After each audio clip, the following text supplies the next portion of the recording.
Hello and welcome back to the Bitcoin Cash podcast. This is episode 11, Friday the 26th of March. Is that the right date? I think it is, right?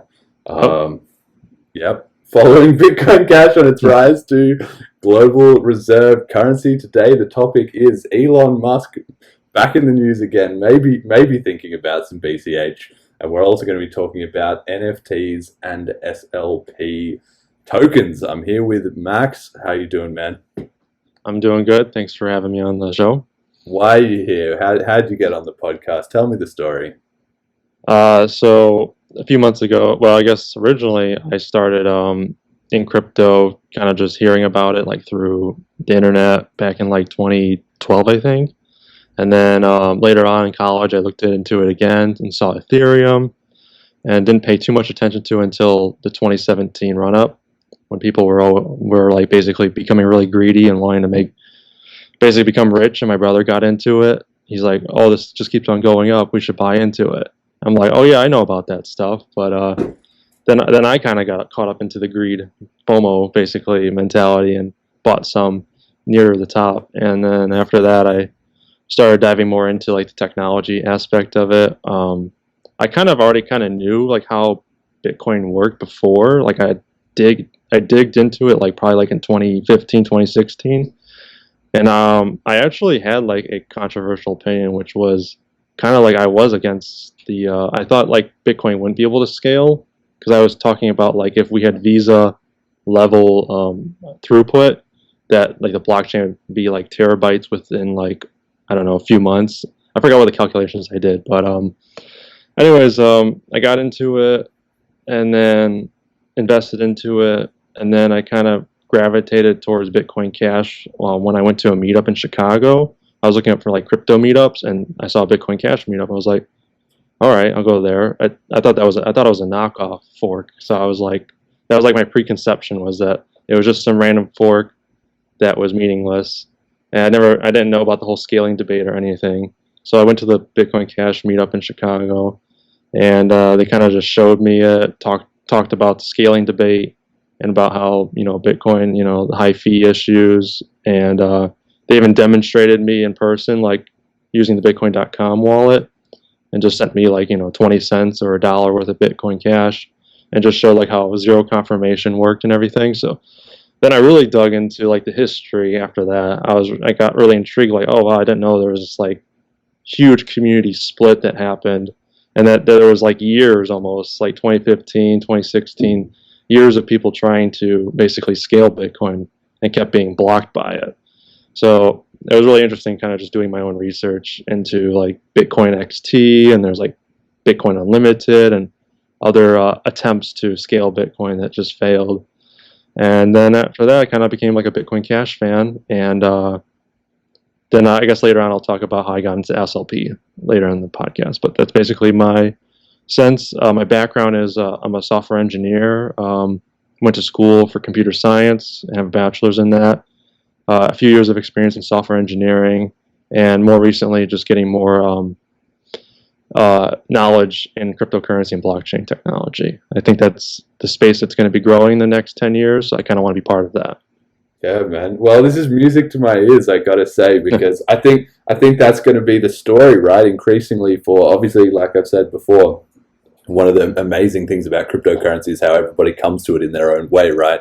Some people, they pick it up and then their friend gets them into it like super quick, and some people, they kind of look at it and it's going on in the background and then they get involved, and some people have an actual use case that they need, like they need to transfer money online or whatever, and they sort of find it that way. Some people, it's ideological, all this kind of stuff, right?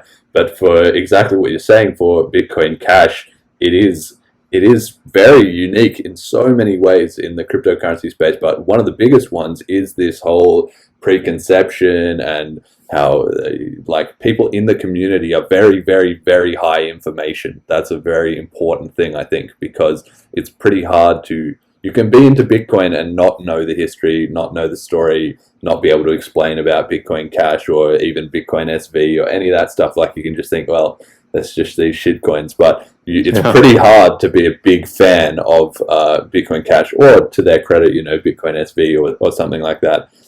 without understanding actually at quite a deep level. And so to me, that is one of its greatest strengths, which is that it's the more educated your community is, the more productive they'll be, the more they can spread to other people, the more they know about it, and they're not just like buying $20 and then hoping to get rich. Like you were saying. What about your brother though? If he was like getting you into it, is he still on it, or?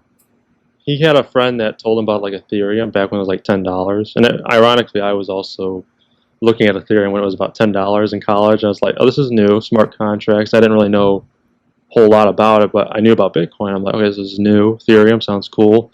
I was like, I might throw some money into this, and I didn't, because I was just like, I didn't know where it was going to go. Then like several months later, my brother comes and is like, you got to buy Ethereum and Bitcoin and stuff. And I'm like, oh, what's the price now? And he's like, oh, 300 or whatever, $300. And I was like, oh shit, I could have had that at $10. And then eventually FOMO got me a little bit, but I didn't have much money, so I didn't really lose much money, luckily. So, because I didn't like have any job at the time. I was a broke college student basically. So, I only had a little bit of money to throw in at the top of the bubble, and I guess I lost some of it, but because I kind of got into the altcoin stuff, because you're like, oh, I can get bigger gains. Yeah. They fall in the altcoin thing, and I'm like, I started like looking at like altcoins that I think had awesome ideas, but like they weren't really doing anything. It was just like they had a great idea, but no one was really building anything or getting it out there. And so you kind of buy into these great ideas that just kind of fall flat when a bear market hits. And that's kind of like what I got caught up into. And then I became more sensible, and I'm like, okay, I'm going to invest still, but I'm going to invest in what I think is going to like be here 10 years from now, and it's going to grow. And buy during a bear market, not a bull market. So that's kind of what I did like in 2019 and 2020. I kind of been, solely investing, like dollar cost averaging. Yeah, I love it. Also building. I love it. Yeah, this is amazing. That's really good to hear, man. This is the kind of stuff we need going on in this community, because everything in crypto, it's so hard for people to understand from the outside just how distinct those phases are from, oh, I heard about crypto, to, oh, I bought some because of the financial aspect and I was getting riled up, to then, oh, I was looking at every single altcoin, to then I sort of got a bit disillusioned. It was like, fuck this, I lost my money, I lost some private keys, whatever. I got scammed by some, PayPal scam, something you didn't understand what's going on. And at the end of it all, you just kind of come out of it with a well-rounded perspective, but you definitely got to go through that process. Some people it takes a very long time, right? Like some people that years and years, in crypto, and they still it still is not clicked for whatever reason. But anyway, let's crack on with it. So we're starting with the price. Speaking of the financial speculation, so today 499.6 USD, and it's about steady at the same ratio with BTC to BCH. Was a bit lower. Like I've been asking all the guests this: how often do you follow the price? Do you check it every day, every week, every 5 minutes? I check it. Yeah, I definitely did do the 5-minute stuff before, and now I'm basically at daily. I check it at least about once a day, just to kind of see where it is. But yeah, it's hard. You do kind of get caught up into it, especially if you have like serious money invested. It's hard not to kind of check the price. But then at the same time, you're like, well, I'm going to hold like 5 years, so why should I bother looking at the price every day? Yeah. But it's kind of entertaining it too. It's sort of like a sports game in a way, like investments. Like, where is it at today? Is it winning? Is it losing? So that's kind of where I'm at with the price. Yeah, I agree, man. I think I check the price a lot.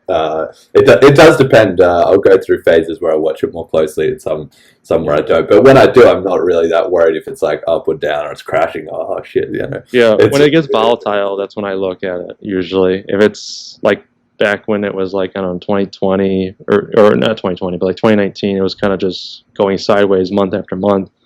Yeah, I wouldn't look at it for like a week and wouldn't even notice. But yeah, when it becomes volatile and you get like these 50%, 100% gains in like a day, you're like, whoa, what's going on? You start checking every like hour for like the next 5 days. Yeah, your brain's wired for that. Dopamine, the gambling instinct, just like just kicks in. Right, so we got the transactions right, which have been slowly, ticking up. I mean, when I look at this, like I started this podcast right on, I think it was like the 23rd maybe, or the 26th of January or something like that.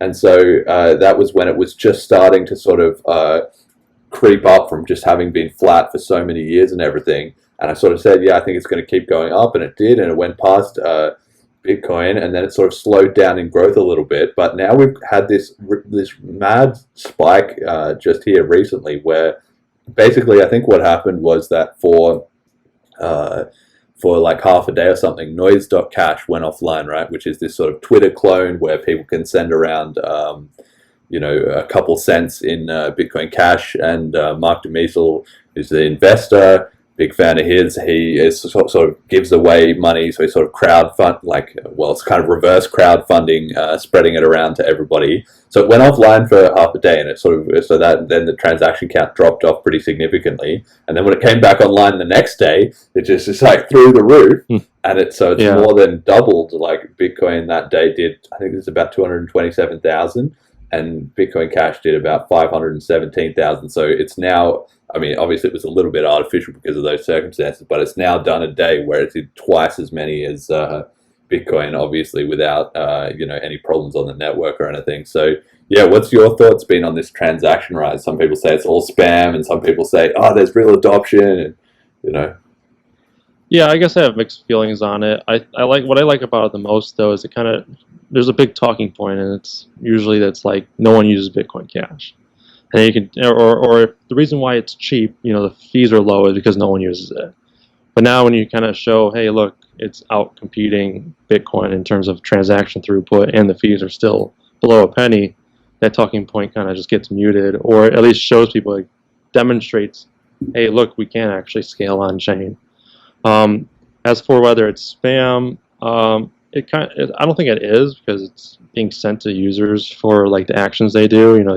They're tipping. It's not like, I think Bitcoin SV had like a weather broadcast system where they're just using transactions to store like weather data. I could see that being considered more spam. This seems they're actually financial transactions people are being rewarded with. So I don't think it's spam. Whether or not it'll continue is another question, because we kind of, like you said, the Mark guy is the one funding it, and I wonder how it'll be when they try to change their funding model. Are they going to try to make money through ads and then use the ad revenue to give to users, or will they just stop giving out free tips completely? I don't know. That'll be interesting to see how noise.cash develops, throughout this year. Yeah, I mean, I saw one thing was that recently they added, so the sort of partner side, read.cash, which is for the blogging, and they added this great feature which was subscriptions, so you can, or sponsorships, I think they call it, so you can sponsor onto somebody who posts regularly, and then it's 90% of what you sponsor goes to that person then, and 10% goes to funding read.cash, and I thought that was a great model, because obviously Bitcoin Cash does not have, there's Patreon and stuff is this huge phenomenon now, and these kind of direct donations, and obviously people can donate directly to people on read.cash as well if they just put a donation address, but that kind of sponsorship model I really like, because for the creator it gives them sort of some recurring revenue, and also I think probably both parties in that exchange are more than happy to give read.cash 10%, because it's providing the platform, and it's part of the economy, it sort of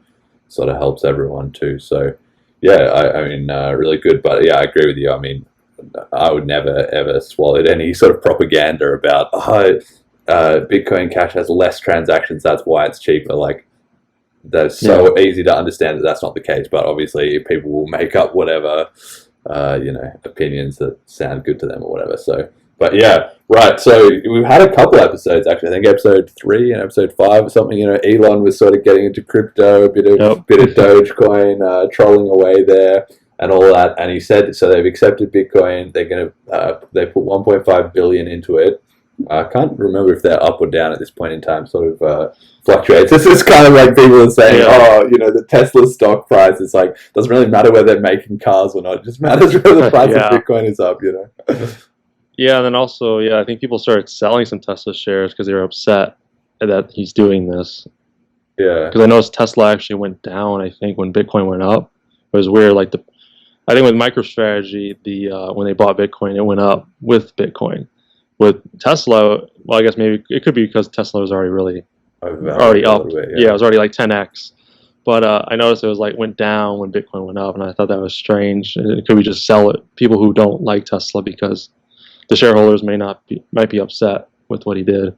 I mean, yeah, we've got here. So this week he sort of announced, okay, we're actually accepting Bitcoin. So now, before it was sort of this concept, but now you actually can literally pay in Bitcoin and get your Tesla delivered. And also, Elon sort of threw a bit of dynamite into the mix by explaining that they are running their own Bitcoin nodes and that they will be holding and not cashing out for fiat currency. So it's not sort of just like a marketing stunt or anything, that they are actually getting involved in crypto. And to me, this is not surprising at all, because as much as people want to sort of call out Elon and say, but if he really cared about crypto, he'd be accepting Bitcoin Cash, or he'd be accepting other currencies that, are more usable for payments and all that sort of stuff. Like, in my mind, he's going to do that. There's no question about it. It's just he has to sort of warm everyone up to it, like you're saying, with his shareholders, with the directors of the company. Like, just give... Elon thinks in the future. He knows. He can see already. He's already made comments about, crypto being a global currency and everybody using it and all that stuff. He knows. He's just got to just drip feed it out, to the world a little bit. I think. Yeah, I think he's kind of new, like anyone else is kind of new. I don't know, the Kim.Cash guy, he like started out wanting to do Bitcoin, trying to do Lightning Network. And then he's a smart guy, but even smart people take a while to kind of figure out what's going on in this space. It's completely, no one's a blockchain expert just because they're smart in a different area. It takes a few months, maybe even a couple of years to kind of get the hang of what's going on and what's the best approach. And I think Elon Musk will probably get to the point where he'll be like, okay, Bitcoin's cool and all, but like there's issues with scaling, there's issues with payments, kind of like the Kim.Cash guy. Kim.com. After several months, Kim.com, yeah. That's Kim.Cash. Hey, maybe you should change. Maybe you should, yeah. That's it, Kim. If you're watching, man, get on that. Cash, Noise.Cash, Kim.Cash. But anyways, yeah. So it took him a while to kind of move towards that Bitcoin Cash mentality. Now he's like praising it all the time on Twitter, which is kind of cool. I wonder if Elon Musk will kind of fall down that same rabbit hole where he gets warmed up to the idea. And we're about to go to the next slide, but it is cool to see that he's running his own Bitcoin node, Tesla is, and also that they're not selling it for fiat. I don't know, is he the first one to do this? The first merchant to be like, hey, we don't sell it? I know suppose so. Before, it's always like they always sell it, it seems like most merchants. Yeah. Or they don't tell you, or they just don't say it. They don't sell you, they don't publicly announce what they're going to do. I feel like this is the first time I've seen something like this where we accept crypto or Bitcoin and we're not selling it for fiat. I've never seen this before. So it's kind of exciting turn of events, I think, in the space. Yeah, I mean, I think definitely for sure what he's got the right idea that he's going to be holding is, some of that currency. And then obviously the next steps are going to be he's going to start paying his employees, right? In crypto. Like, that's the obvious thing to do if you're going to hold on to it, because ultimately his business, I mean, even though it's great for us because we love crypto and it's, it's good in that sense, but really Tesla should be in the business of selling Teslas, not be in the business of speculating on cryptocurrency. But I think Elon is just smart enough to know that in the future, or pretty soon, every company is going to be in the business of speculating on crypto to some extent. So he's ahead of the game. And I like your point about people selling off the stock, because I took this screenshot where it's Elon on Twitter saying Tesla is using internal and open source software and operates Bitcoin nodes directly.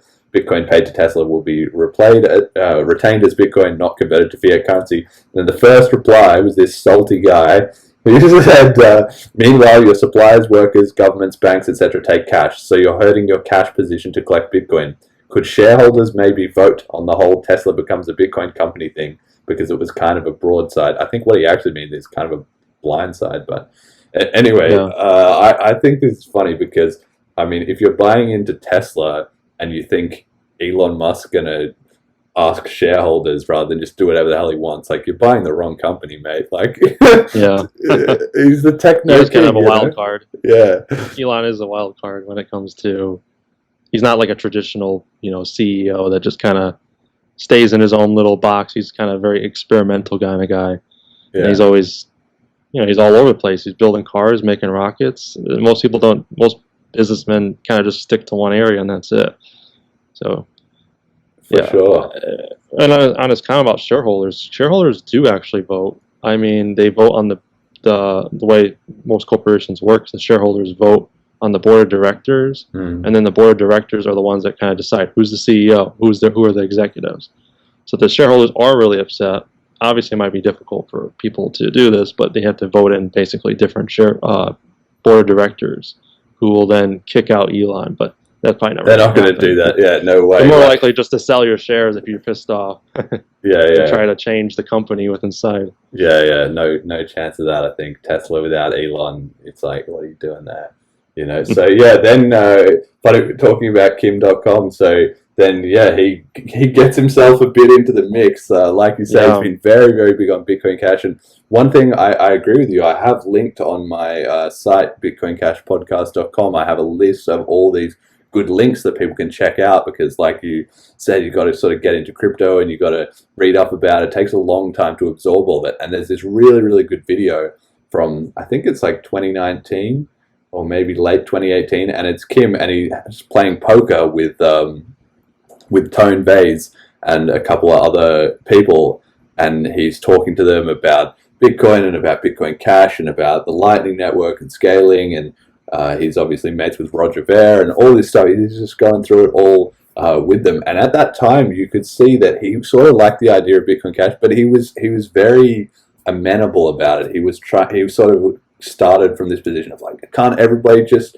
get together under one banner and all unify and stuff, which was a great idea. But the funny thing about it was it sort of overlooked the history, and then as he's been part of a bit more of that history, he's kind of shifted more to the side of everybody else who's been in it a long time, where they're just like, we tried the easy way, we've got to do it the hard way. There's just no other way. Yeah, he wants to kind of like unify people, and that's cool, and bring like a dialogue to it. Yeah, it seems like that already kind of happened throughout the several years, that there was a scaling debate that most people, I guess, weren't aware of. I mean, I wasn't, but I wasn't too much involved either.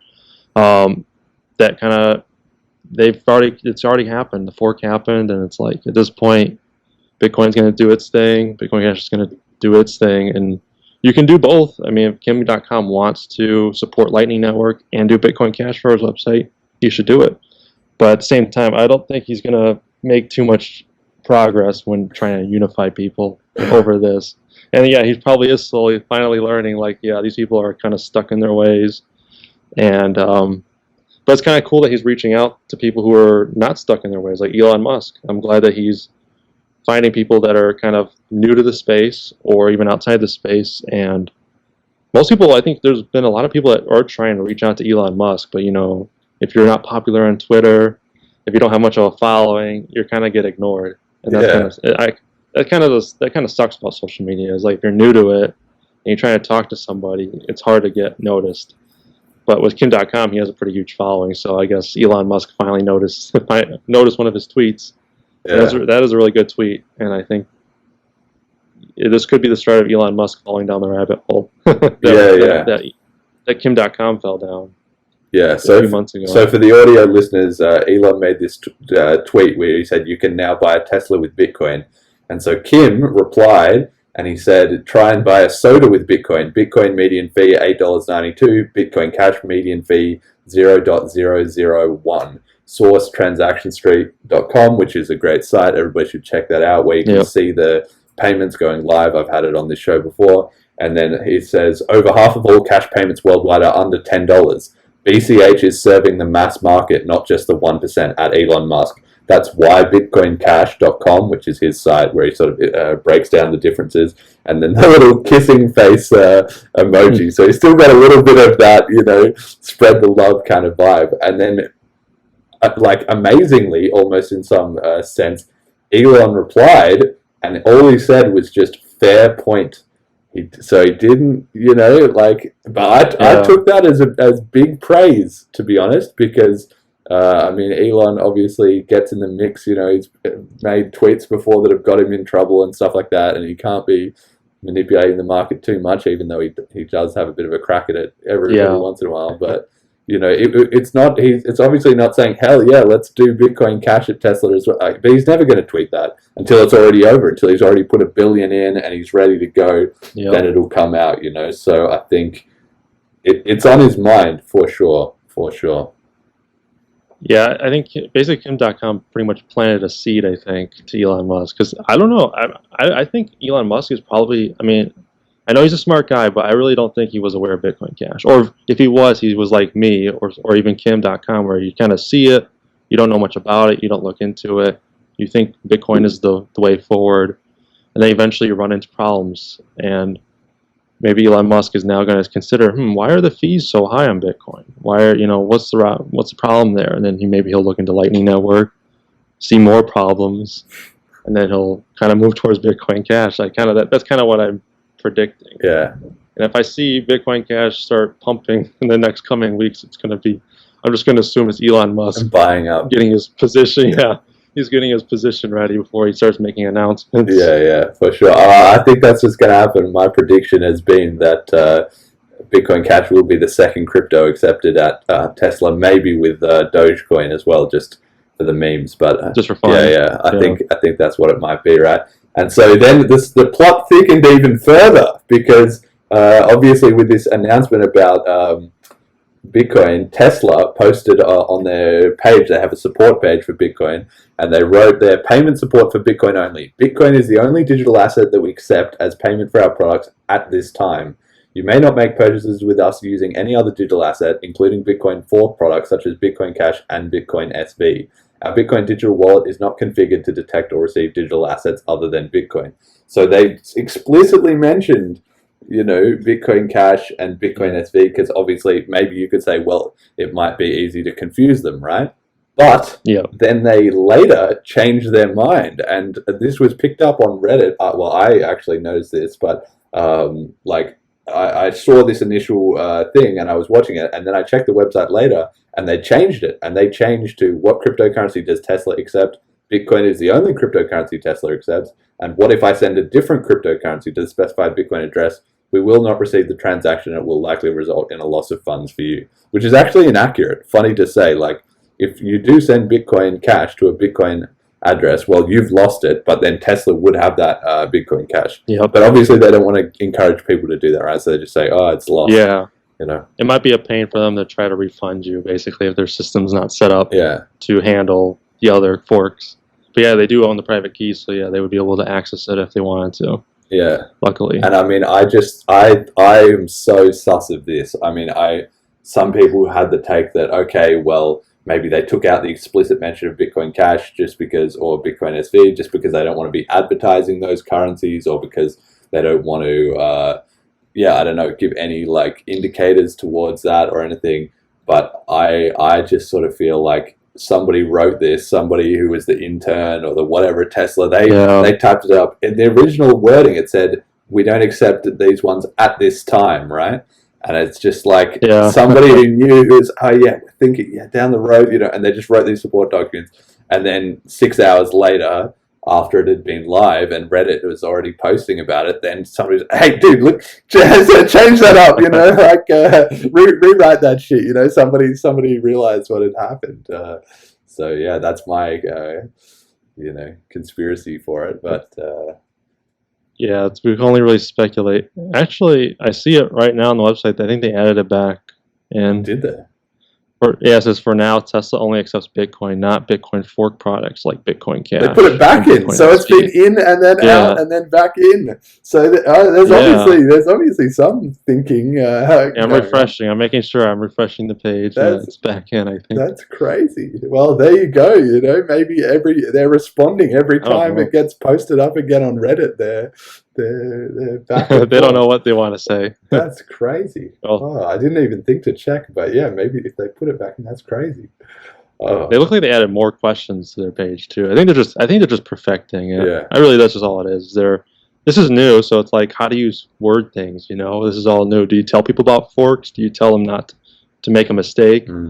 what does the end user need to know when trying to spend their Bitcoin on a Tesla, right? So I think they're just perfecting it. But yeah, it could be more. I don't know. We can only speculate. Yeah, well, the whole world is speculating on crypto, that's for sure. Yeah. All right, so we got this. I actually messed up this slide. I should have got a picture here of Rakuten. But in Japan, there's this company called Rakuten who are a really, really big deal because I guess they're sort of like a Walmart, or they're sort of some sort of like department store where you can get a lot of stuff, and they're integrated with a lot of different payment systems and so on in Japan. And when this came up, that they announced that they were accepting cryptocurrency, which in this case is Bitcoin, Bitcoin Cash, and Ethereum, it really got onto my radar, not only because people in Japan, obviously it's good because then now they can just live on Bitcoin Cash pretty much. If their job pays them in Bitcoin Cash, they just buy, these Rakuten gift cards or whatever, and then just buy whatever they need. But also that this is actually the second time that this has been announced, because in 2015, Rakuten announced we're accepting Bitcoin, and they would know, it was this huge. I never heard of this company until in 2015 when they announced it, and then obviously at some point with the fees and whatever, I think they probably just quietly dropped it off the radar. But now it's back on the radar. This time with Bitcoin Cash and Ethereum, which last time, Bitcoin Cash didn't exist last time, and Ethereum was still, a baby at that point. So it's very interesting. They were obviously a leading company in the space, and now they're onto it again, and this time with Ethereum and Bitcoin Cash. So very interesting. Yeah, that's exciting. I hope, I know there's other merchants that dropped off Bitcoin, like Steam for the games, video games.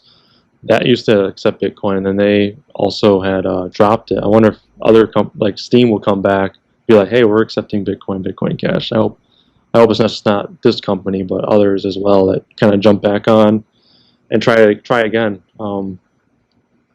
But yeah, now I kind of wish as you said, this is in Japan, right? Yeah. Rakuten. Yeah. So that's kind of exciting that you can now spend it like for groceries, right? Yeah, I assume so. Yeah.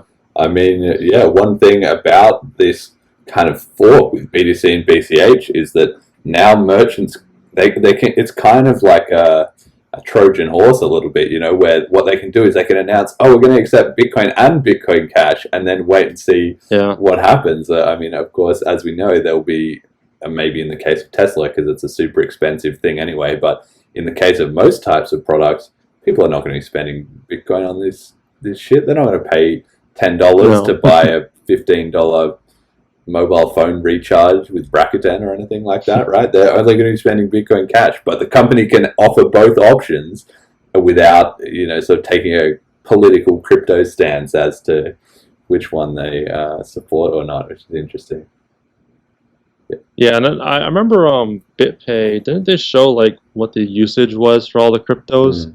Like what cryptocurrencies they use, and for some reason it's still Bitcoin seems to be like 80%. Oh, there's just more people, I think, that have it. Yeah, just more people. So people are more familiar with it, but I think it will over time. It was on the decline though, right? And I think those stats were like 6 months out of date or whatever. So it might have changed a lot by now. Because 6 months ago, Bitcoin fees were probably only like less than $1. Now they're like $5, $10. So yeah, you're probably right. It's changing the usage. It scales up really quickly. All right, so our main sort of topic of today is about NFTs and SLP tokens. And so, I guess you can educate me on this a little bit. But in my mind, I sort of wanted to rewind in history a little bit, because I think this is sort of a perspective that is lost. And I'm just going to walk the listeners here through my view of this history of assets, and then you can kind of comment in afterwards, right? Okay, so the first one is, so for people who don't know, who are not very, financially involved or whatever, there's a thing called an IPO, which is on the stock market, where you have a company. So let's say I start a company and I grow it up to a, quite a decent size, like a very big size, like one of the top few companies. And then I have my investors who are just private investors who've bought in seed rounds, right? That's called venture capital, VCs. And then at a certain stage, it gets so big that you can go public. So basically what happens is all the earlier investors make money because the public get the chance to buy into those shares for the first time. And of course, if they think it's a great company, they're all going to like flood into it, right? So Facebook was obviously a classic case of that, where Zuckerberg got really rich. And then now Coinbase is maybe looking at doing this as well too. So that's an IPO, right? So then in 2016 and 2017, this thing became popular in the cryptocurrency world, which was like a spin-off of that called an ICO, which is an initial coin offering. And basically, it's sort of out of popularity now because it just turned out to be so like scam heavy, and the government started kind of cracking down on it. But basically, people were trying to say like, look, I'm going to launch my new cryptocurrency. I'm going to call it Scam Coin, and I'm going to give myself 40% of the supply, and then I'm going to make some marketing, banners or websites or whatever, and just hype the hell out of it, and then have like a date and time where everybody can just buy in. And of course, because it was all in cryptocurrency, people are buying in with Bitcoin and Ethereum, and all this money is just flooding into these people who haven't really done very much, to be honest. They've just made a lot of hype, and then they would get really rich, and then obviously some of those schemes sort of turned into, well, legitimate currencies that they were developing, and then some of them it was just kind of like, great, well, now I've given you a bunch of these tokens that nobody really wants and aren't really on any exchange, so I'm out of here, thanks for all the Bitcoin. That happened like quite a lot. But yeah, the government started realizing like, wait a second, and I guess the public as well, they just kind of wised on that this was the scam, so they stopped buying those as much, and those things kind of stopped happening. And then recently, I think I talked about it on one of those episodes recently as well too, is non-fungible tokens. So that is an NFT. So it's kind of the idea that on a blockchain you can track a coin around pretty much, or a fraction of a coin, and so you can tag that with some data. You can say, okay, this coin is going to be the coin that represents my laptop. And if I sell this coin to somebody, then they will have the right to have this laptop. And of course, people have started doing that, except the easiest thing is with digital things, so like a picture or a GIF or a song or whatever, and then people can trade that around. Now, how is that any different to just taking a screenshot of the picture that was already there? Basically, it isn't, right? Except for you get to feel like I'm special because I own the one true picture of this Doge meme. But it's no different, right? And effectively, the way I think about NFTs, and the reason they've got a lot of hype, and I think it's kind of funny, is because it's basically ICOs reinvented, except the idea is instead of having 10,000 coins that you try and sell at some ludicrous price for something that doesn't have any value, instead you sell one thing as like, it's special, but it's basically just an ICO with only one coin. And then the last category we've got here, so this is as the history has sort of played out, is SLP, which is called Simple Ledger Protocol, and that's specific to Bitcoin Cash, but other currencies have different takes on the same thing, which is fungible token. So that's the idea that on a Bitcoin Cash you can have another token on top of that. So like a Jeremy coin, let's say, and I could just issue 5,000 Jeremy coins, and then people could trade them around. But I don't have to set up all the infrastructure. I don't have to start a mining network. I don't have to do all that stuff, because people can literally just trade it in their Bitcoin Cash wallets. And the way that works is by tiny little fragments of Bitcoin Cash being traded around, which have the data encrypted inside it of how many I traded around to whoever I did. So that's my understanding of it. But jump in and correct any misinformation there. Yeah, I'd say basically SLP tokens are just tokens that are built on Bitcoin Cash. It's its own protocol, so it's like on top of it. You don't actually need to use it if you don't want to. It's very simple. It's simple, so it's in its name, simple, meaning like you don't have the fancy kind of smart contracts that you can get on Ethereum, where there's more, I guess, more complicated code that you can do on Ethereum if you need it. But lots of times most people just want a token that they can, just like an NFT, just want a coin that you can send from one person to another person, and that's it. Nothing else that needs to be fancy.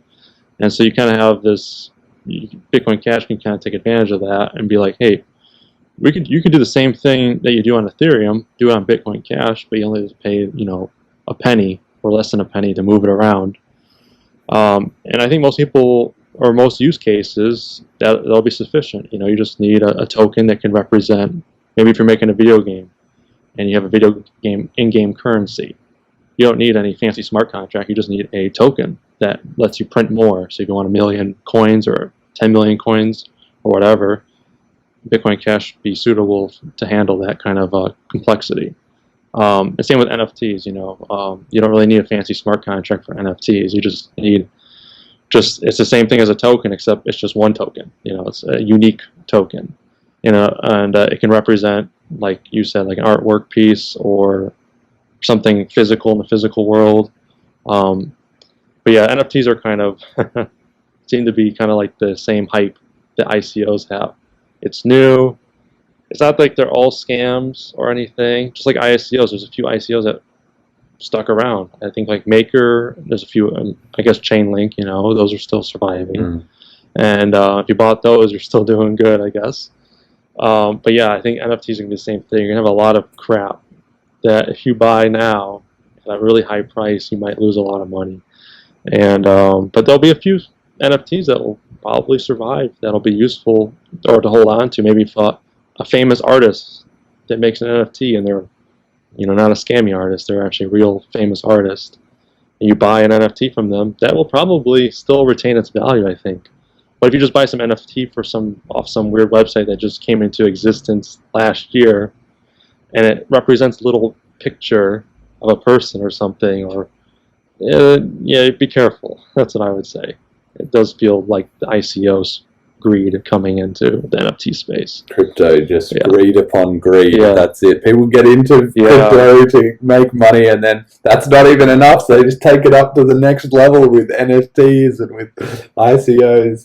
It's crazy. I mean, I think obviously in the cryptocurrency world as well, things are it's a bit of a gray area, a lot of a gray area really, where the legal regulation for this stuff is very unclear. The law is very, very unclear. How it functions internationally, very unclear, right? So cryptocurrency has merits sort of in the sense that the original idea of Ethereum being that code is law, and this kind of idea that maybe Bitcoin, you don't need legal regulation at the level of the currency because the code itself maintains, okay, there's these amount of people, and if somebody transfers it to somebody else, that's binding, and all those kind of things which would usually need to be enforced by courts.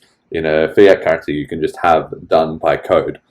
But then with the NFTs and things like that, you can also have that where you can have, okay, if you transfer to this and this person specifically has that asset, but as soon as you try to link it to something else, like you say, a physical thing, or if a celebrity issues it or something, there's nothing stopping that celebrity saying, okay, I told you all that if you bought this, you'd be able to have some special, I don't know, dinner event or something with me, but I've decided, actually, screw you all. Like, I'm not going to do it, right? So I'm exit scamming. Yeah. So it just comes down to the trustworthiness of those individual parties, which in some ways is just recreating the system that we had before, because any celebrity could create a website that just without using cryptocurrency, and just sell tickets to their event and then hand them out. But I guess with the SLP tokens and stuff, it sort of adds an element where there's always a secondary market, right? So people can always trade it amongst themselves. And I think as time goes on,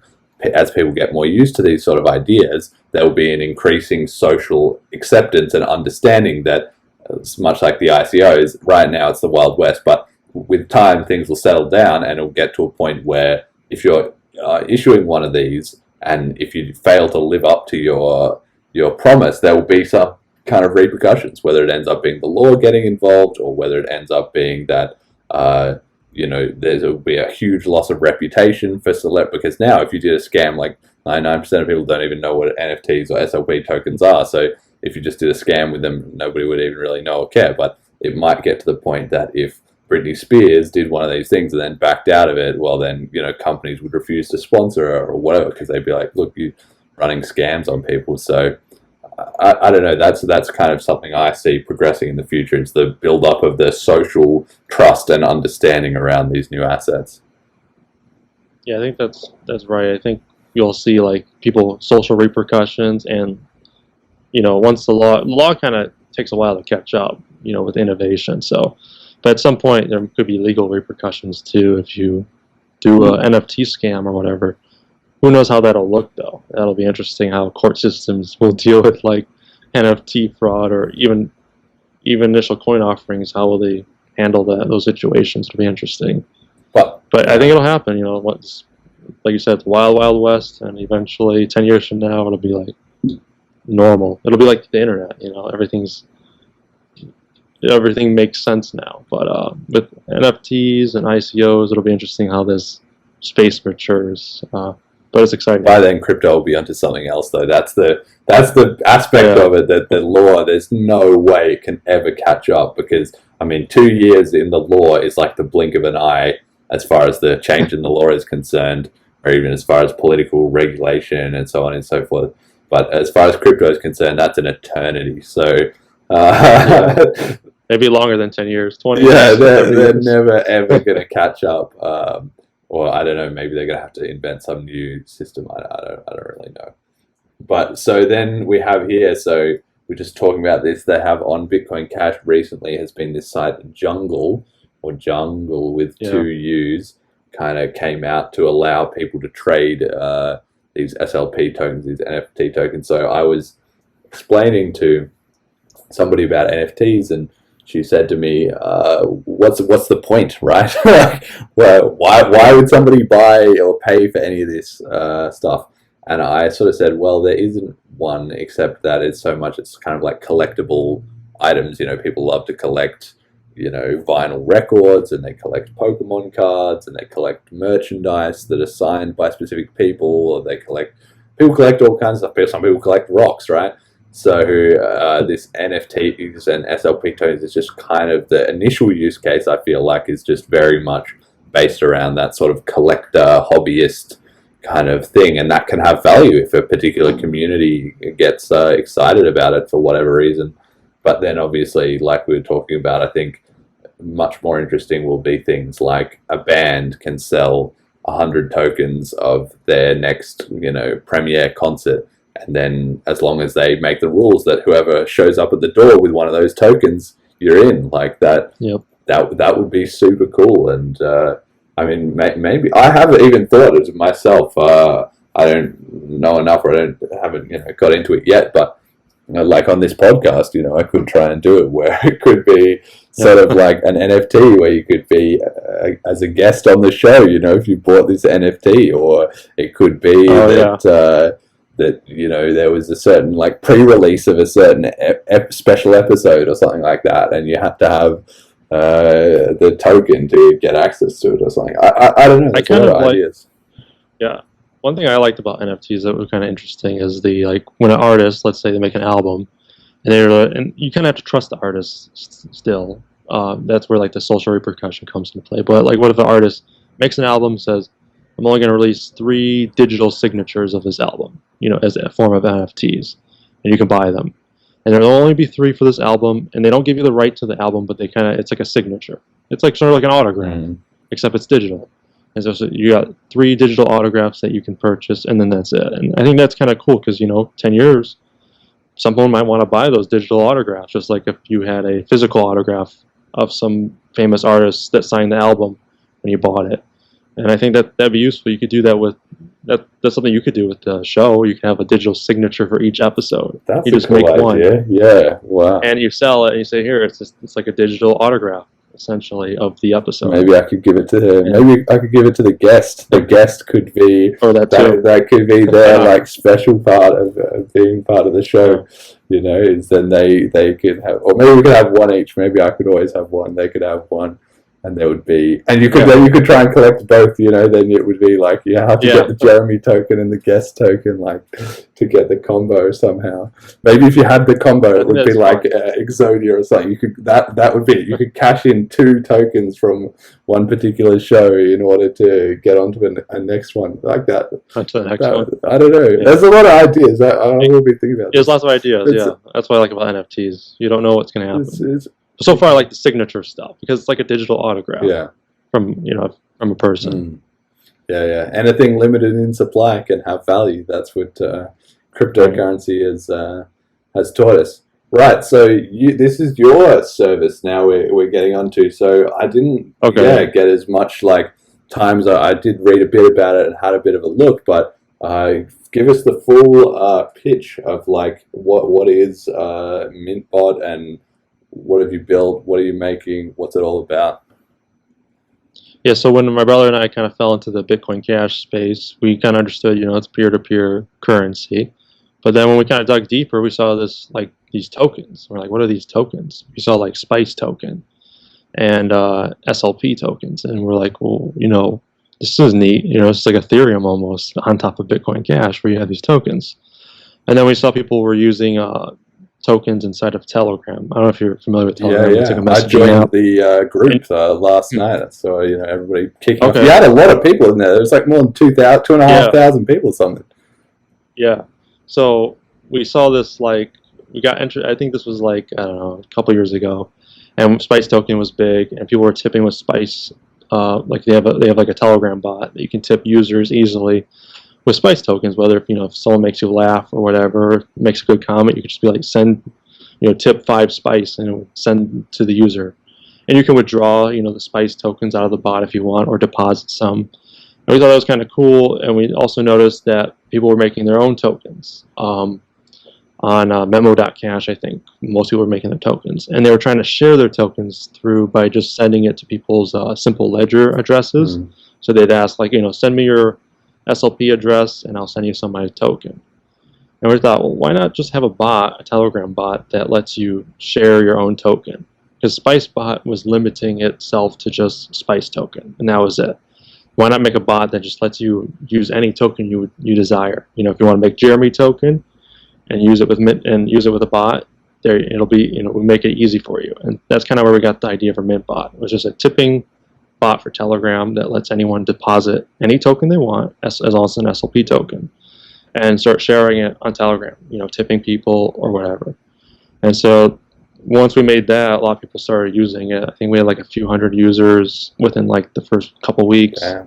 Now I think it's kind of tailed off because the space is not growing, but I think we still get about a couple thousand users every month, using it. So we have like, I don't know, 2,000 monthly active users, I think. And so recently we kind of pivoted away from that idea because we kind of noticed it's not, it was really cool in the beginning. People used it and it was growing, but now the last several months it's kind of tapered off. And so we're kind of pivoting to thinking about what's the future going to be with tokens. And one thing I noticed with Ethereum and even BCH and the other platforms is that it feels like you have to really know a lot about blockchain to start adding tokens to if you're like a developer or a business. Yeah. And you don't know anything about blockchain or crypto, but you kind of understand just like the basic concept of what a token is. Like, oh, I can tokenize this thing and it'll be useful for people. But they don't want to dig into all the technicalities. So we kind of we're pivoting to a new service called like Mint API, and what that purpose is to make it easy for developers or businesses that want to add tokens to their product in a really fast way. So they want to do it within a few days rather than spending weeks learning what blockchain is and how to make their own token and stuff. We want to be like within like 24 or 48 hours, make it so that people can just add it to their product, whether it's a video game or whether it's a website you're building. We want it to make it easy so you can add tokens to whatever you're building. And you can check out more on the website, api.mintslp.com. Yeah. Okay, that's pretty cool. So, I mean, I'm gonna get a little bit technical here for some of the users. Okay. I mean, I'm a dev too. So, what is this? A REST API? You got a JS like wrapper, or how's it go? Yeah, so we'll have like a REST API that the developer can connect to, and it's custodial because we thought to make it easy. It's custodial, but you can withdraw. Mm-hmm. So as like a developer, you'd build, let's say you're making a video game, you would connect to a REST API. You could we have a feature called like virtual wallets. So let's say you're making a video game and you want each user to have their own, wallet. You can use our service to make a virtual wallet for each of them. And then so it makes it easier to organize basically digital ownership for each user. And if the users want it, you can use our API to send. If one user wants to send tokens to another user on your platform, you can just use our API and say, I want to move X amount of tokens from user A to user B.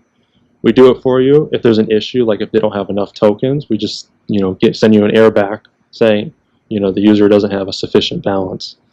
And then also, if a user is on your platform and says, I want to withdraw my video game tokens out of your platform and send it to an exchange, you'd use our REST API for that as well. You say, okay, this user A, wants to withdraw this many tokens to this address, this SLP address. We handle that for you. So we want to make it really easy. We want to make the REST API very easy for developers just to get it working right away. Yeah, sounds. And we'll have a web portal as well. So if you need like debugging issues, there'll be a web portal that you can use as well to kind of see what's going on your platform. Yeah, nice. All right, okay. And I guess obviously, I mean, it's interesting that you've got that sort of hybrid model going here, and I think that to me, that's sort of what I want to underscore for the listeners is that we've talked a little bit on the show about DeFi and about things being custodial or non-custodial, right? So in the traditional finance in a banking world, the bank always holds onto all your assets, and in a blockchain world, I mean, I suppose there's some ideal sense that in the future, as everybody gets accustomed to everything, everybody will hold their own assets, and there won't be any banks, right? But in the reality is somewhat of a mix, right? Where some things people will hold themselves for people who are really into it or people who have certain use cases or whatever, and some things will be about a sort of shared custody with an institution or like a company or a project, sort of in a similar way to what you're doing here. So that in this sense, like I imagine that you can make a service like this entirely devoid of blockchain, right? Where you could have a service that people are doing tokens and it was all just on a database. But the key point is that this then integrates with the wider crypto world where people can start out that way, and especially for the devs, it's a lot easier if they just spin it up and they don't have to sift through everything. Yeah. But if their users are getting into it and they want to be trading it on an exchange, or they want to be withdrawing it into their own wallet, or they want to be whatever other stuff emerges in the crypto economy, there's always new things. If they want to get involved in that too, they can just withdraw it and go for it. And so I also want to point out to people, like this screenshot here is from my Bitcoin Cash wallet. But if you have the Bitcoin.com wallet on your phone, then you already have an SLP address. It just sort of comes inbuilt by default. So if people are wondering what's an SLP address and all that, it's just the exact same as a Bitcoin Cash address basically. And you can have it, you can send it to somebody, and they can send you some of those tokens. So anybody who has a Bitcoin.com wallet, maybe have a bit of a poke around in this little assets tab, and maybe have a look at mintslp.com and start picking up some tokens, right? Yeah, actually, for Mintbot, I think a lot of people started using our feature, was called a Faucet. So in the early days, Bitcoin had their own. I think Gavin Andreessen or whatever, one of those guys started like Gavin. A Bitcoin Faucet. Yeah. And we kind of added we also did that with Mintbot. We have where you can create your own faucet, but it's in Telegram, and people can like claim tokens and get free tokens. And so a lot of people would create their own token and be like, well, how do I share it to everybody? So they create a faucet on their Telegram group, and then people can just join their group and start receiving free tokens. And so that's one way you can get introduced, or you can create your own token. I think on several places. You could do it on Mintbot. You can do it on Bitcoin.com. Has their own. I think it's called mint.bitcoin.com. Create your own token there, or memo.cash. Create a token there, an SLP token. So there's a lot of places you can get started with SLP tokens. It's just a user too. It's really easy to make your own token, I think. Yeah, it's fascinating. I mean, now that I'm thinking through this, it really is just the idea that any limited supply thing can have value within a community. So it occurred to me that even like in my own family or in people's families, they might do certain families have certain systems, like for, who does the dishwashing or after dinner or something like that. You could have a system like that with a currency that was shared between the members of your family, and then you could buy and exchange. It would be totally valueless to everyone except in your family, but in your family it would still be sort of a legitimate thing that you could use to barter or exchange or keep track of things or whatever. Actually, I mean, when I was in university with my housemates to try and encourage them to clean up, I had this system called dishwashing diplomacy, which was where every time if you cleaned up the house, you could get 1 point, and then if you had 3 points and somebody else had 0 points, then they would have to buy you a bottle of vodka, and that was that was how we did it, right? And so in that way, it was sort of. And everybody enjoyed it, right? It was a good system because either you could clean up a lot to try and get some free drinks, or you could not clean up and then just be lazy and just pay for some alcohol instead if you wanted. I mean, you would probably end up having it. Everybody ended up having some, right? So everybody really enjoyed that, and just that sort of social accountability kept the whole thing in balance. And I guess there was no SLP tokens at that time, but if there had been, that would have been perfect. That would have been exactly what we would have used. Yeah, I could definitely see tokens being used for like all that kind of stuff, whether it's on a community or through a family or on a video game. Like I think someone did a Monopoly using Bitcoin Cash. You could do that with a token as well. If you don't want to use Bitcoin Cash, you use a token for your Monopoly money when you're playing Monopoly with your friends or family. So it'll be cool to see how tokens are used in our daily lives in the future. I hope to be surprised. That'd be kind of I think that's for sure. Nothing is sure in cryptocurrency except it's going to be surprising and volatile. Do you know what's the most popular token on with Mintbot? What is the most traded one? Well, we do have our own token called Mint Token. I don't know if it's the most popular one. It might be. I know Spice and Honk token are also pretty popular tokens. I got some Honk, so shout out to Honk. Honk. I don't even know what I can do with it, but I know I've got some. You could sell it on, I guess. Okay. Sell it for Bitcoin Cash. Is it worth a lot? I don't know. I'm gonna have to. Honk isn't worth much. Well, I got to hold on to this Honk. You got 10 million, I see, Honk, right? Is that Honk yours? to the moon. I'm holding on Honk. We're gonna be great. Yeah, hodl it. Yeah, I'm gonna hodl this Honk. So that'll be all good. We'll get there. All right, so I've been thinking as well with the show about trying to introduce some new segments, to like recurring segments and things, just because I feel like that's what you have in a good series of podcasts, for regular listeners. I listen to a lot of podcasts, and one thing I've noticed that I enjoy is that they will have some sort of running, series or joke between episode to episode. So I'm trying out a couple of things here, and we'll see if any of them get a response. Right, people can comment in the YouTube comments or whatever, and just say whether they like these series, they want to see them continued, or whether it's kind of like, what he did, this is just a waste of time, But I thought meme of the week could be a good one, because cryptocurrency is such an online thing, and it's so often driven by these little jokes and whatever. And this one made me laugh. So for the audio listeners, what it is it's a very crappily done. It's literally like somebody has ripped this base image off like a stock photo site, deposit photos. They still have they didn't even chop it out. They still have the tag at the bottom, and it's that sort of image series of the monkey sort of slowly walking upright and evolving into being a human.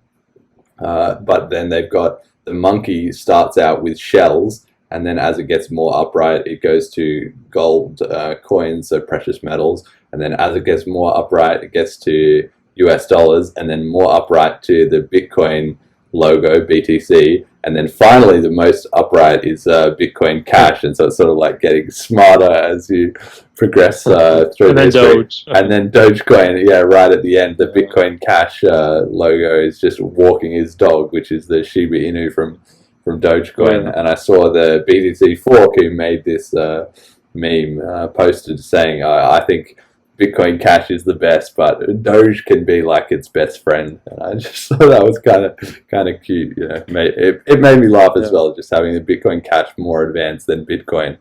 That really made me laugh. Yeah, I like it. It's like the evolution of money kind of thing. Yeah, and who knows what will be next? I mean, there's no saying that Bitcoin Cash is the end product, but right now I think it's definitely it's the most useful one. Yeah, yeah. At least for like a normal person that doesn't want to pay $10 fees. Yeah. For actually use it. Have you like in your area, like do you know around you, are there Bitcoin Cash accepting merchants, or how often do you trade? Bitcoin there's a Cash? few. I do want to try to spend some Bitcoin Cash. Because they have the Bitcoin.com has that map. You can look at merchants near you that accept it. I haven't done it, but I want to sometime this year.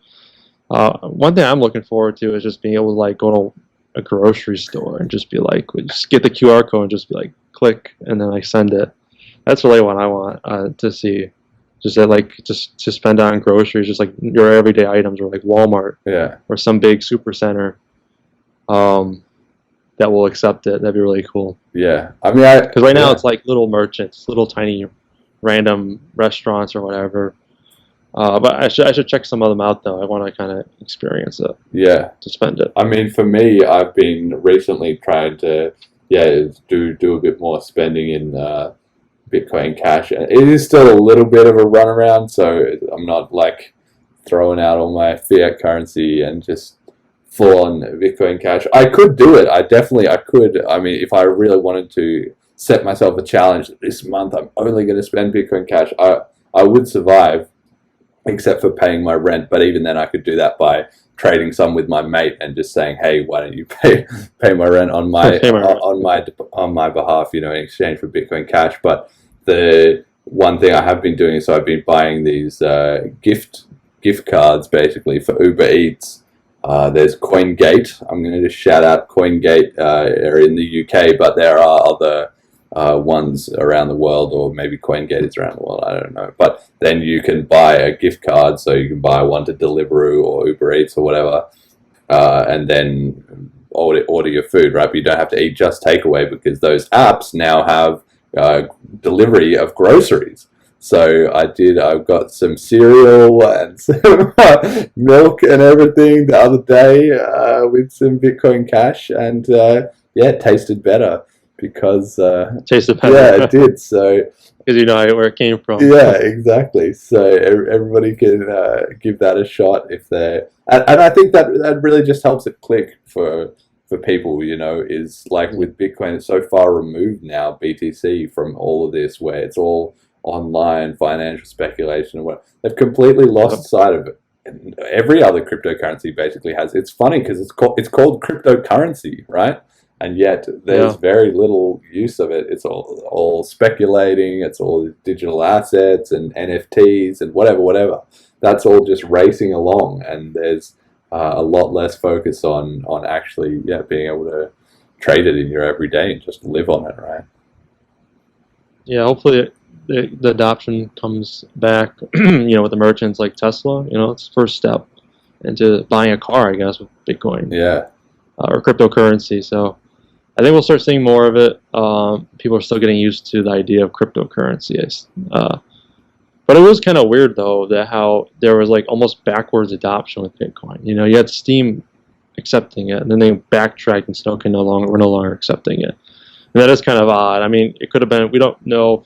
We were kind of speculate it was fees, but I think or it could have been usage. I don't know if they really gave the exact details on why they stopped accepting it. But hopefully, these businesses come back and start accepting crypto again, because that'd be really neat. Yeah. To start spending it.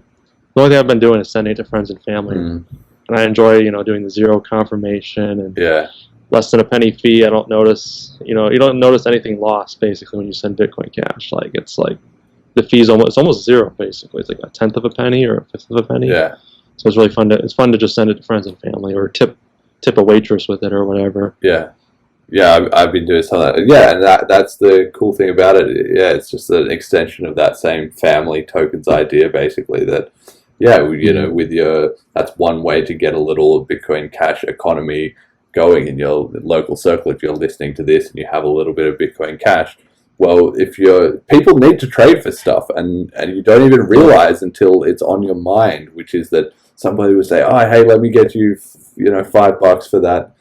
Well, I guess people aren't taking too many taxi rides together or whatever at the moment, but, you know, or that, oh, you just paid for that thing on my behalf, or let me buy you a beer, or like whatever. There's all these little opportunities where money just kind of slides into it. And if you're into Bitcoin Cash and you've got some, please don't be super evangelistic about it, right? That's one thing that I've learned from experience is if the other person's not interested, they're not interested. That's okay. Just say, okay, fine.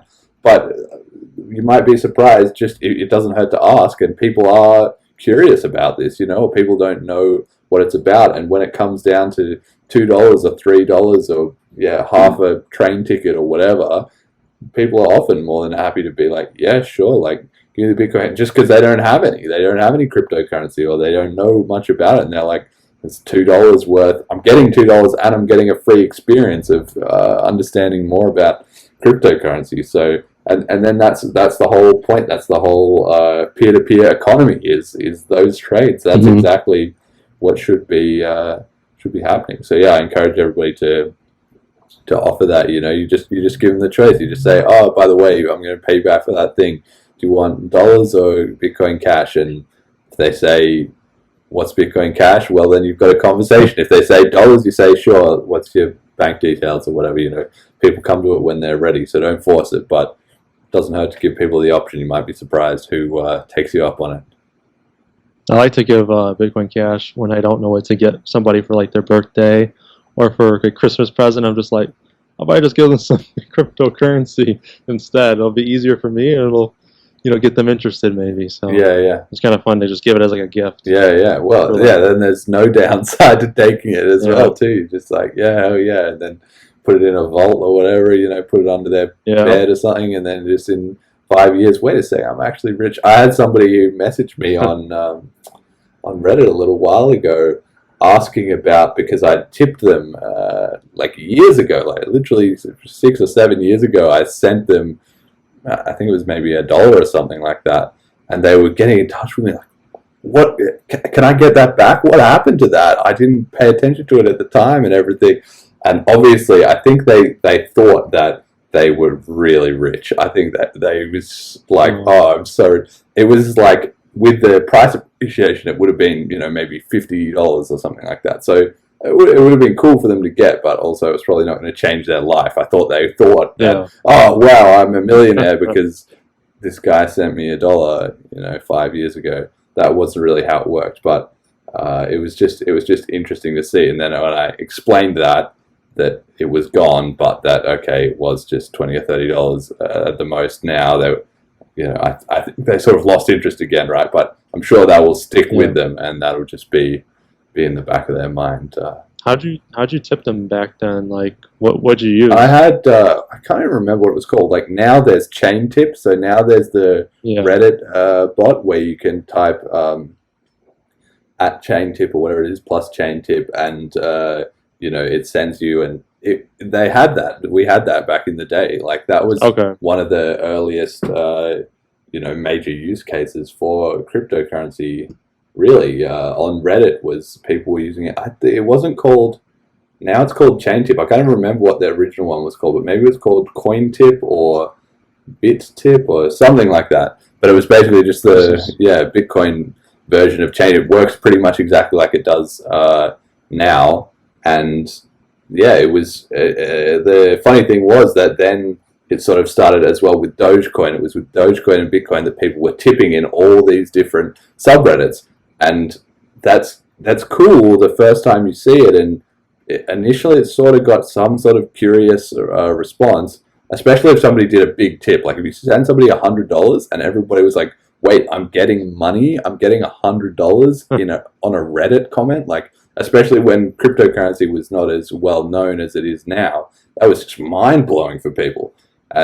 But of course, it rapidly sort of devolved into everybody sending around 1 cent tips because they wanted to sort of spam advertise their favorite currency And then so then all the other communities just sort of eventually got fed up with it and were like, look, we don't want your 1 cent tips. It's so annoying. Like it's people are not. It's obvious that you're just trying to get us involved in this. You're not actually trying to show appreciation and give a decent amount of value. And so then they banned all those bots, right? So now it's usually only in specific crypto subreddits that you can do it. But it was an interesting idea, and for a while it really, took over a little bit.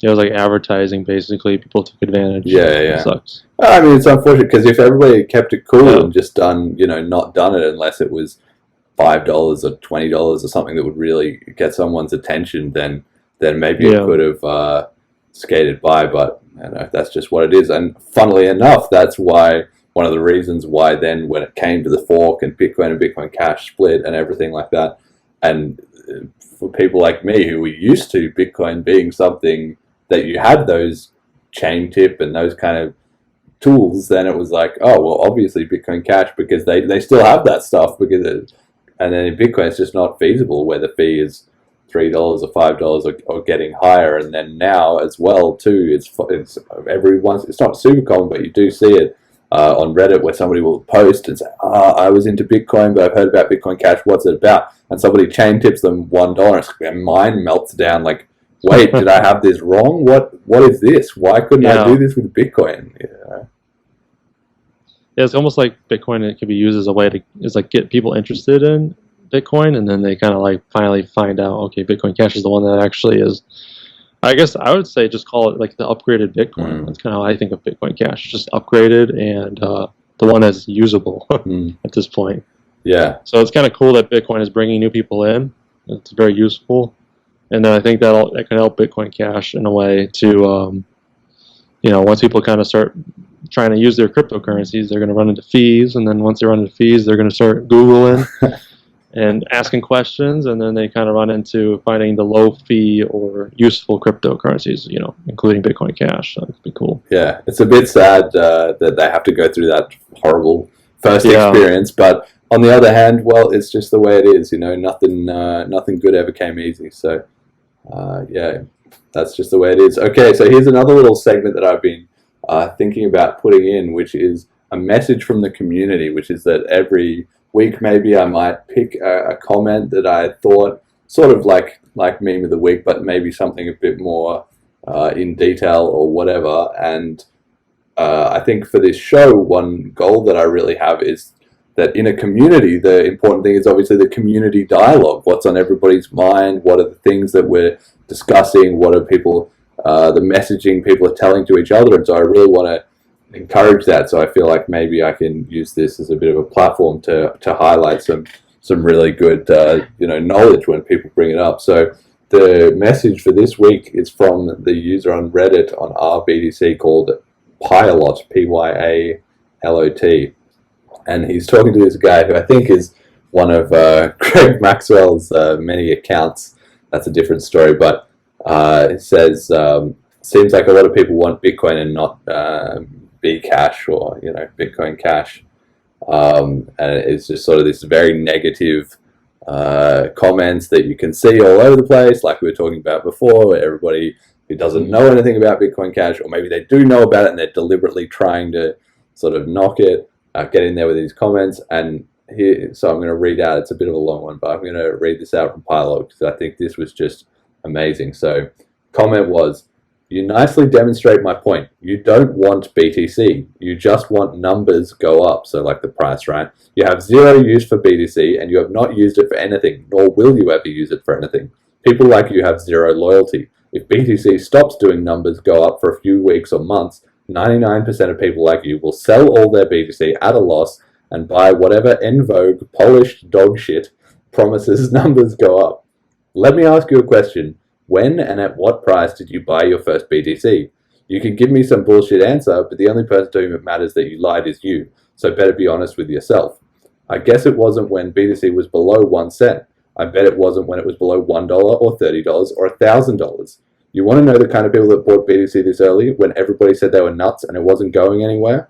It is people that believe in Bitcoin being useful and revolutionary with conviction. Where have those people gone within the BTC community? They are gone. Driven out by the mindless numbers, go up, worship, censorship, and systematic crippling of the coin. You know where they went to? To Ethereum, Bitcoin Cash, Dash, Monero, and many other active projects that still carry on the important work Satoshi started. And you know what these people are? They are early. Bitcoin 2009, 2010 early, unlike you, who will never be this early. You want to know why you'll never be this early? Because you don't believe in anything and you have no vision and conviction. You won't take a risk on something that the herd isn't already stampeding towards. You are a conformist. People who are early are contrarians. Sure, you might make 100, 200, or 500% stampeding with the herd. You know how many percent people who are early made? It has so many zeros, scientific notation is appropriate. 5e, 6% plus, so that would be, like 100,000% plus, right? And so I thought this is a pretty brutal little roast going on right here, right? Yeah. And to me, it just hit the nail on the head, and I totally identify with it, which is that, I remember, if people who were buying in, if you bought Bitcoin under $1,000, that would have been, that had to be 2013 or earlier.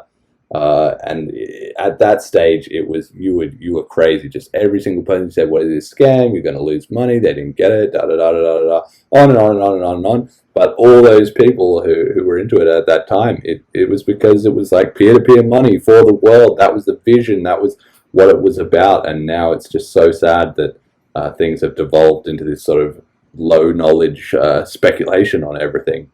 That pretty much just sums it up for me. Yeah, a lot of people like to buy things once it has already gone up, because they don't want to be the first one in. They want to be the one that, everyone else is talking about it now. All the social media people are talking about it now. All my friends are talking about it now. Okay, I'll buy now. And that's the worst time to buy it. No one's talking about it. Ironically. Yeah, exactly. And also noticed, like you were saying, Bitcoin got a lot of hate back when it was new. People didn't understand it. People didn't know where it was going.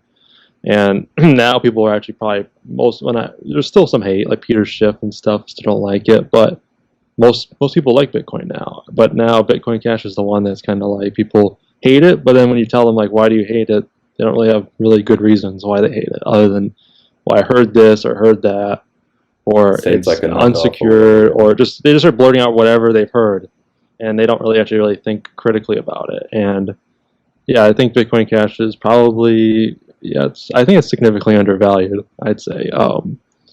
When that value will be realized, who knows? Could be this year, could be next year. But at this point, it's definitely significantly undervalued, I think. Yeah. But that doesn't mean it's going to win. I don't know. It could be another coin for all I know. Ethereum could scale, and maybe everyone will ignore Bitcoin Cash, or Dogecoin somehow magically comes up on top. Elon Musk. I don't know how that would happen, but it could. Elon Musk could carry it up the hill. Maybe. I don't know, but yeah, Pilot, great comment, and everybody should think about this, which is that if you're into Bitcoin Cash now, you will be ahead of the crowd, and it is going to be a bit contrarian and a bit non-conformist, but that's ultimately the point, and hopefully people choose to be more innovative rather than less. I think I've seen comments by people, and they say they're sort of trying to, again, talk down to Bitcoin Cash, and they say, why would I want this when nobody else wants it? And it's kind of like, well, fine, if you don't, you don't. But if you're actively choosing to, I am not going to be an innovative, forward-thinking, experimental person. I want to ensure that I'm the last person to learn about something new or to push my own boundaries. It's like, well, if you choose that for yourself, nobody's going to stop you, but really, you're just hurting yourself. Tough luck for you. Yeah, if you wait for everybody else to like it first before you buy into it, the price is going to already be 100x or whatever by then. And I do encourage everybody, if they're investing, just do your own research and buy what you think is most useful, I would say, to you. Yeah. No investment advice on this show. This is not financial advice, etc. All opinions, hypothetical, not a financial professional, etc. But I mean, invest at your own risk. Exactly. Capital is at risk. It's blah blah blah blah blah. But basically, you just just try it out yourself. For me, that's always the message with cryptocurrency. Is people can try it out themselves, and whatever they read online or whatever their friends think or whatever, it's more just like you got to just try it yourself, and that just sorts out the facts from the bullshit like so fast. All right, and so then I also, like in this theme of the messaging to and from the community, this is a bit of an opportunity for you if you have anything that you want to say, to the Bitcoin Cash community, to the listeners of this show, as to what you feel like. Are we doing a good job right now? Are we doing a bad job? Where could we use some improvement? Some story or anecdote you think that really sums it up for you, like something you're excited about, whatever. What's on your mind right now in Bitcoin Cash? Yeah, so the history is really interesting. I like reading up about the Bitcoin history, and when I first came into this space, I think it was right before the Bitcoin SV fork. Yeah, so it was a few months before, and I didn't buy any Bitcoin Cash at the time. I was just looking more into it, and I saw about the fork, and so I kind of watched the hash wars go on. I didn't really know who was on the right side of history, or maybe they both had a good point, but there was it seemed like there was a lot of internal conflicts, internal politics when I first got into it. But now it seems like, recently after the BSV fork and the BCH ABC fork, the community seems to be a lot more unified at this point, which is kind of good to see. As like, as an investor or as a person building on Bitcoin Cash, it's nice to see that the community is now more unified. I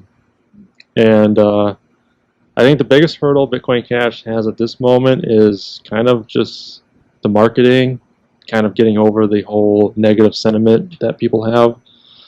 I don't know if there's anything you can actively do. I think it's going to be just time. I think it's just going to take time for people to start using cryptocurrencies, start learning more about it, and then I think they'll end up, a lot of new people coming in the space don't really care about, I think Kim.com talks about it, where people in the space that are new, they don't really care about the drama or anything.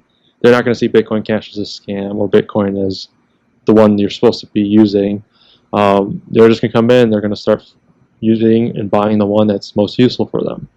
And I think that's probably going to be true as more people adopt cryptocurrencies. Yeah, for sure. I completely agree. I think, with those forks, Bitcoin Cash has had a pretty traumatic history all around, from splitting off from Bitcoin, being on the minority side, which is obviously the harder side to be on, and then on the majority side for BSV and BCH ABC. But nevertheless, it's still traumatic for the community, and in some sense, it allows people who have a different vision to carry on their own track. And so it is actually better for everyone in some senses, but in the short term, it does, take some wind out of the sails, and it really drains on people's energy. It puts the focus on that instead of spreading adoption and building new services and all that. But I agree with you. I think that things are on a much better keel, and that the community is quite unified, and I really like to see that. And all it takes is time, and we don't need to fight so much about with Bitcoin or anything. Just make Bitcoin Cash better. That's basically it. Because when you look at the BTC part or other cryptos, I mean, if people are busy, trying to, especially BTC particularly, to poking other cryptos and arguing with them and all this other stuff, it's like, if your coin's so good, why don't you focus on that? Why don't you enjoy that, build new services with that? There's not a lot of that going on, right? But that doesn't stop other currencies, right? Like Ethereum's been killing it because they're focused on, okay, how are we going to make Ethereum better? And saving Bitcoin Cash, which will be focused on making Bitcoin Cash better, and then the rest kind of follows from that. Yeah. All right. So. And I also, yep. I was just going to say one thing that's kind of useful is to bring people in that are not into crypto. Don't want to waste your time on people who are really already into crypto and they love Bitcoin, they hate every other altcoin. Yeah. You could try to convince them or whatever, but your effort could be used elsewhere, probably, whether it's building something or, sharing crypto with your friends or people outside the space. And I also like to see the RBTC has been pretty good with not being censoring people and stuff. So I like to see that. And there's a lot of good dialogue. when you read the comments and stuff, people are very technical. People are pretty open-minded, and so it's a pretty healthy community, I think. And I like to see when people make a post and they say, "I like Bitcoin, but now I can see why Bitcoin Cash is useful." I like to see those like new Reddit posts. People like starting to discover why Bitcoin Cash even exists and why it's useful. So I like to see that, and then the community does a really good job at, you know, educating and helping basically newbies into the space. So, Yeah. so keep on with that. Whoever does that. Yeah. Always the people. A lot of people aren't right. Yeah. No, it's great. It's Satoshi's work, you might say, being done there, spreading the word. Right, so in a similar vein, I want to give a shout out to Brian Yu, who has a podcast called The More You Know, and I went on his podcast recently, last week, so the link is here on the slides, which are at bitcoincashpodcast.com for all the listeners, but you can look up here, anchor.fm, The More You Know podcast with Brian Yu. I was on episode 34. What is Bitcoin, definition of DeFi, and use cases for blockchain. So I don't know if you've been enjoying these podcasts and you're sort of like, when's the next episode coming out? Well, you can kind of have a bonus episode. You can check out me being the guest on his show. And I mean, he has great content too. So check out his other episodes too. You know, they're not all about Bitcoin. His theme is sort of something new every week, right? So it's a bit of a grab bag. You can have a look at what are the other topics and see what kind of catches your interest, but definitely go check out that too if you want to hear more me or more, you know, another quality source of content and information. So yeah, that'll pretty much do it for the show. So that's it. As per usual, the slides and resources are at bitcoincashpodcast.com. It's on Apple Podcasts, Google Podcasts, Spotify, Stitcher. You can donate in Bitcoin Cash, same as every week. You just look at the QR codes on the YouTube videos. And thank you very much to all the donators that we had in the previous episodes. You know, it's been amazing. I keep an eye on my wallet, and when, you know, the little tip comes in, you know, you just feel great. You feel like doing something good in the world. It's not even really about the money so much. But yeah, is there anything you want to shout out? Like obviously you said earlier about MintPal, but where can people find you or keep up with what you're doing with that? Yeah, just go to, for me, mostly go to mintslp.com. We have a Telegram group if you want to reach out to me. And then also if you're interested in the Mint API, definitely reach out if you're a developer or business that wants to get involved in adding your own token. Yeah, reach out to us. It's mintslp.com. All right, excellent. That'll do it, Max. Thank you for being with me, and till next time. Yep, thank you, Jeremy. He pulled out his laptop and bring up the site, looked at me and said, "This will change your whole life." Then he started explaining the basics to me. The miners make money by taking a fee every time a transaction is made incomplete, and they work every minute and day of the week. A guy named Satoshi created this all. He's the mastermind of it, the brain and the balls. There's a lot more to say, but before I begin, just tell me right now if you're out or you're in.